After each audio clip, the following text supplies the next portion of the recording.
The Democratic bench for president in 2028 is sprawling, but it's very, very shallow, folks. You've got plenty of people that could be on the list to run for president. You know, greasy Gavin Newsom and Kamala Harris, of course, you know, now that she wrote her book, 107 Days, which, for God's sakes, the title is an excuse. It's just an excuse. I only had 107 days. That's why I lost. Don't get me started on, you know, you're ignoring what was happening in Gaza and the fact that you just backed off all of your, you know, your joyful rhetoric when it came to running for president, and they just basically got co-opted by the Biden team. But anyway, I digress. There is another gentleman who is a potential to run in 2028, and that's this guy right here. Old Pete Buttigieg. He's butched up. He's wearing a roughed up collared, a collarless shirt, you know, with his sleeves, and he's got his beard. And anyway, he's on Pod Save America, and he is asked about what he would do in regards to what Israel is doing, the genocide, what they're doing in Gaza. So let's see what kind of word salad he has for us. Unbelievable cruelty and terrorism of October 7th. I think there's a reason why so many of those... Just already starting off, you know, he was asked a question about what to do about Gaza, and his first thing is the unbelievable cruelty of October 7th. Yes, October 7th was horrible. It was a tragedy. It was terrible. I condemn Hamas. Moving on to the next day and all of the hundreds and hundreds of days afterwards of just more and more death and destruction of innocent Palestinian people. Those voices are speaking up now too, because this is not just something that is on its face and in itself a moral catastrophe. It is also a catastrophe for Israel for the long run. How do you think the next administration should handle our relationship with Israel? Do you think it should change based on what Netanyahu has? Let me answer that. Yes. Yes. We should stop funding them. They have so much money. They could fund this shit themselves. And they certainly aren't proving their, I wouldn't say reliability, because they are doing what we want them to do. Like I said, they're our client state, but they are obviously not a responsible nation doing all the killing that they are doing willy-nilly with no regard for human life whatsoever. In fact, I believe the killing of them is the point. But yeah, the answer is cut them off. That's the answer. I don't think Pete's going to say that. I think Pete's going to talk around it. Has done the last several years? Well, certainly Netanyahu can't be the only voice or the only compass for what should happen in the U.S.-Israel relationship. And, you know, no matter how strongly, or especially because of how strongly you might believe in Israel's right to exist and defend itself, you don't have to make excuses for the choices that Netanyahu is making, especially because they are often made not only in the name of the Israeli people, but in the name of a U.S. alliance. I think that God, it's so much fucking word salad. He's trying to do his best impersonation of Obama. He's just gay Obama, you know? Just another centrist liberal who was just talking around this whole thing. As Israel's strongest ally and friend, you put your arm around your friend when there's something... Honey, we have been putting our arm around our friend for 22 months now. And they are shaking off our arms and shooting Gazans, shooting Palestinians, shooting and starving and bombing innocent people. You just keep putting your arm around them, man. I'm just going to keep hugging them. Give them the big bear hug, man. Like this going on, and talk about what we're prepared to do together. And it certainly cannot be what we see right now from this administration and this president talking about beachfront property in Gaza before he's prepared to talk about human suffering in Gaza.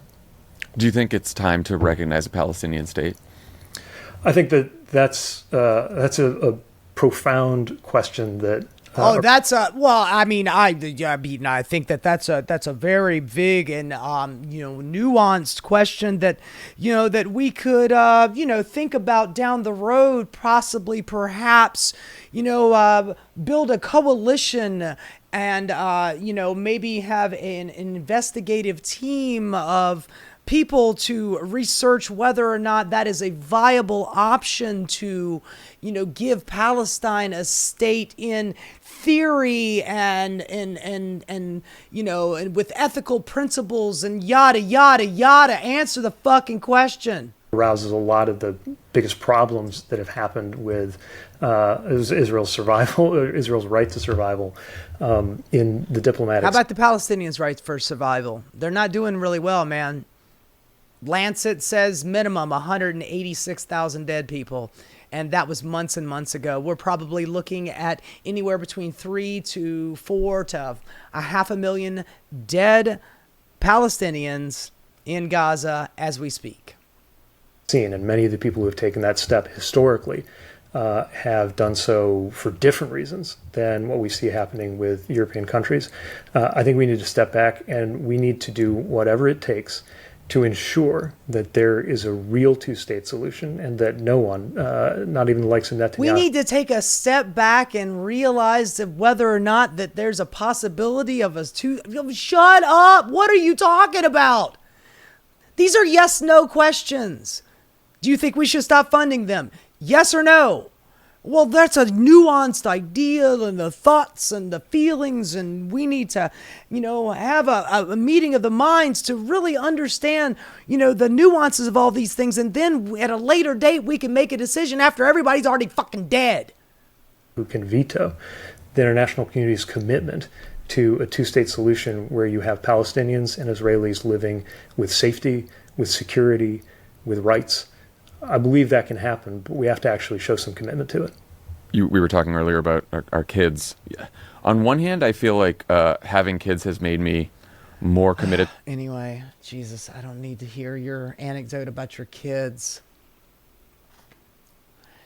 Pete Buttigieg probably will run for president in 2028. And I'm here to tell you, he ain't it, y'all. He is not it.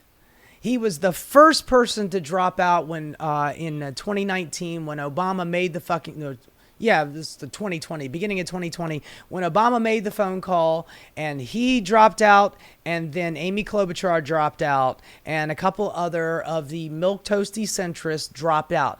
And since he was the first one, old Mayor Pete dropping out of that election, he was awarded a cabinet seat as transportation secretary, so he could work up his, national bona fides to become possibly another presidential candidate.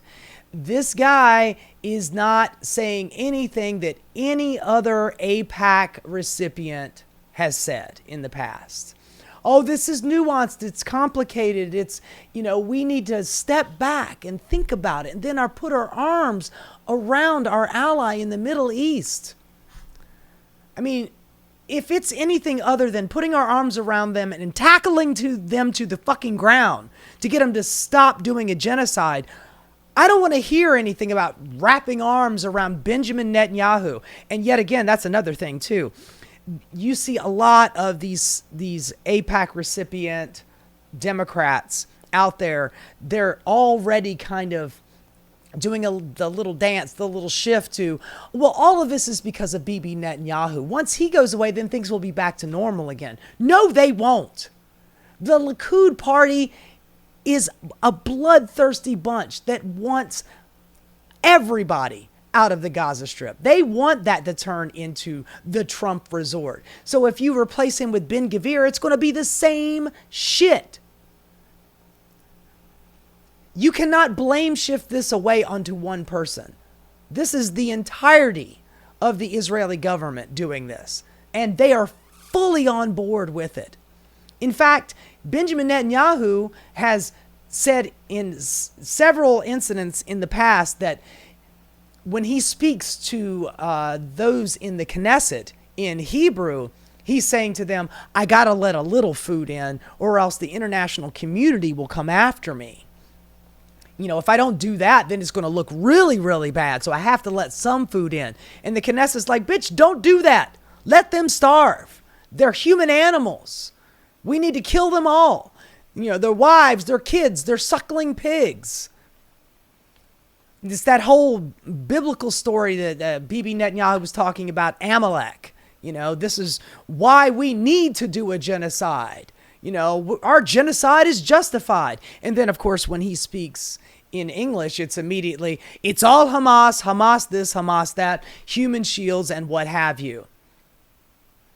And yet we have milquetoast centrists like this riding the fence. You cannot ride the fence on genocide. It's either bad, which it absolutely, obviously is, or you're okay with it because you're getting AIPAC donations. Look, I mean, Marjorie Taylor Greene is batshit fucking crazy, and I don't agree with 99% of the shit that she says.